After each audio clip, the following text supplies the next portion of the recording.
Welcome back, guys. This is Jason, KM4ACK.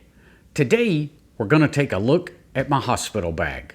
Stick around, and we'll get right to it.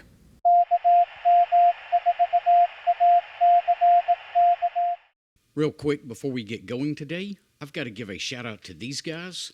They're my latest patrons over on Patreon. If you'd like to help support the channel, I'll leave a link to Patreon down in the description below. Okay, so before we dive into the bag, I want to give you a bit of a backstory. Now, I'll also put a note here on the screen about where we actually start delving into the bag. So if you want to skip this portion of the video, you're welcome to. But I did want to go over why I came up with this idea. Several years back, early one morning, my wife gets a call from some family friends. Her father was very sick, and that required her to head down to Alabama, about a 3-hour drive south of us, and she left out of the house really quick. I think about the only thing she grabbed was her car keys, her cell phone, and her wallet, and she was gone. Now, I stayed behind and joined her the next day. I had to stay behind, though, and take care of a few things before I could head out. Turns out her father ended up in a long hospital stay and eventually passed away. But I felt bad that my wife had to walk out the door with basically nothing in her hands. So she stuck there 3 hours from home and didn't have anything that she needed with her at the time. So after that event, I decided to create this hospital bag. Unfortunately, we've had to use this bag twice since then. My son, about 3 years ago, was involved in a traumatic car event. He ended up getting life-flighted to Vanderbilt Hospital, where he spent a week in the trauma unit at Vanderbilt. Let me tell you, if you ever get a call and it's one of your children in an event like that, you want to get out the door as absolutely fast as you can. By this point, I had one of these bags put together for myself. I had another one put together for my wife. We got out the door that time in about 5 minutes with both of these bags in hand and had everything we needed for about 3 days until I took a break and came back home to take care of a few things. So having a bag like this can really be a lifesaver when you're faced with one of these situations. It's not always an end-of-the-world event or society crashing. Often it's our own little personal emergencies that affect us the most. And that's one of the times that these bags come in super handy. Let's go ahead and start diving into the bag, though, so you can see what I put in mine. I'm not going to go through my wife's bag, but this will at least give you some ideas of what you might want to do to put together one of these bags for yourself. And guys, I highly recommend having one of these bags ready to go at a moment's notice. Hopefully, you never have to use that bag, but it's a great thing to have should you need it. Now, first off, the backpack is just a recycled backpack. I bought it for something else. I don't even remember what. But if anybody's been around the channel very long, you know that I'm kind of a bag fanatic. I have a lot of different backpacks and a lot of different pouches and things like that for various projects that I am putting together. So it is just a recycled backpack. I do believe I got this on Amazon, and if I can find a link to it, I'll leave it down in the description below.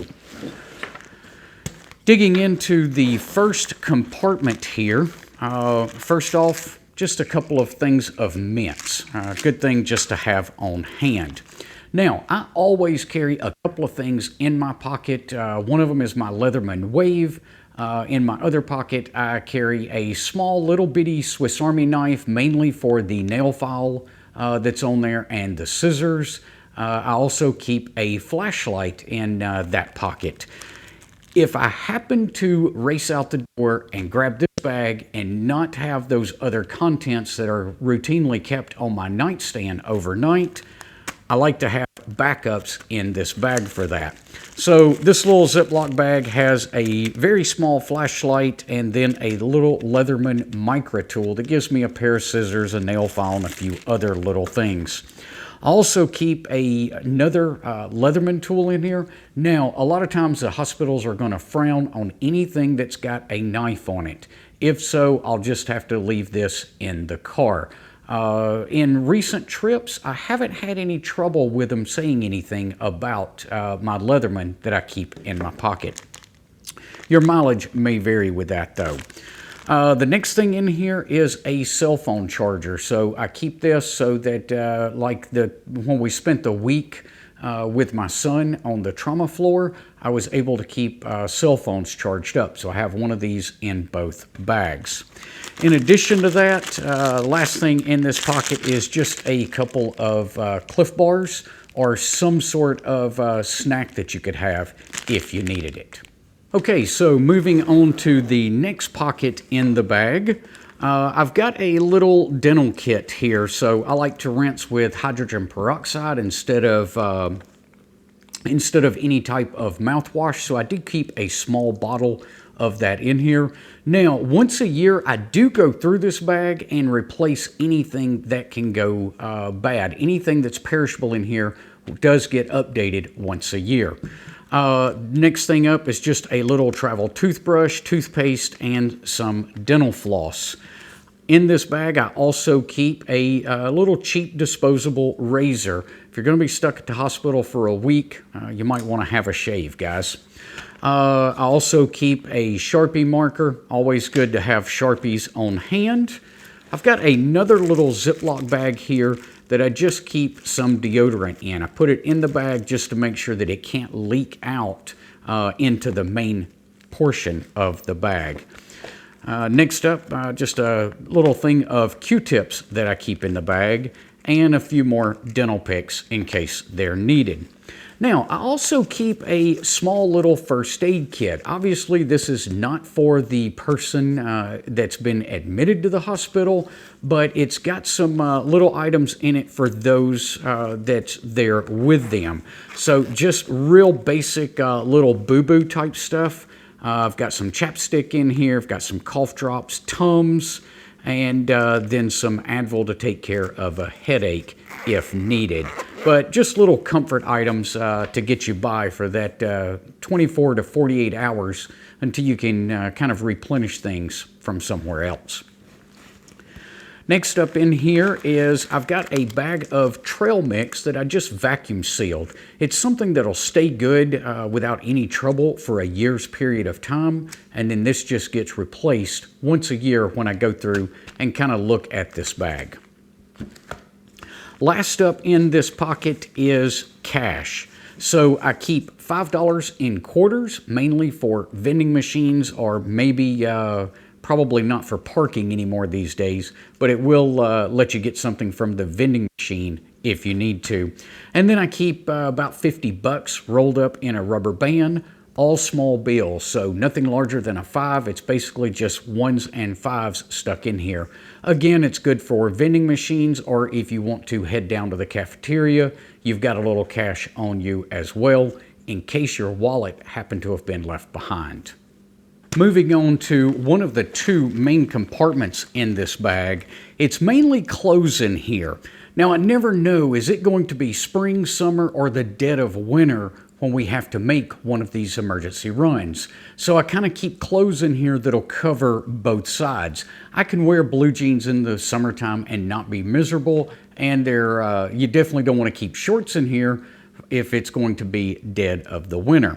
But I do keep just a lightweight pullover in here. Once you're in the hospital, you're probably okay, but coming and going, you might need some sort of at least lightweight cover. Of course, that's going to vary depending on your climate where you live. In addition to that, let's see, I do keep a bottle of water down in here. Again, one of those items that gets replaced once a year, but another good thing that I do like to keep in the bag. In addition to that, just a simple t-shirt and a pair of blue jeans with a change of underclothes in here as well. And then in the last large compartment in the back, I just keep a change of shoes and an extra pair of socks. That way, maybe I don't have on the most comfortable shoes in the world. I've got something else that I can change into. And it's always great to have a fresh pair of socks first thing in the morning. All right, so there's a look at what I keep in my hospital go bag. I hope that gives you guys some ideas, but I also hope that you never have to use a bag like this. Guys, thanks for allowing me some latitude today here on the channel. I know this isn't a normal video that you would see here, but it is something that is super important to me, and I wanted to bring it and share it with you guys as well. We'll see you guys on the next video. Until then, 7-3.